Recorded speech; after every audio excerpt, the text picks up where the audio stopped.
దేవుడికి ఈ 2025 సంవత్సరం మొత్తం నా పట్ల చూపించినందుకు దేవుడికి స్తోత్రాలు చెల్లిస్తున్నాను.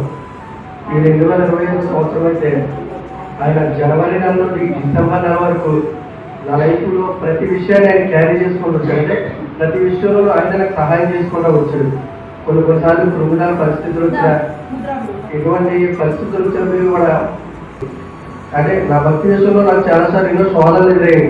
కానీ ఇప్పుడు కూడా పడిపోవడానికి అవకాశం రాని మన దేవుడు, అందుబట్టి దేవుడికి స్తోత్రాలు చెల్లిస్తున్నాము. అయితే ఈ 2025 సంవత్సరం ఇప్పటి వరకు కూడా నా భక్తి విషయంలో నేను పడిపోకుండా దేవుడు ప్రభు చూపించాడు.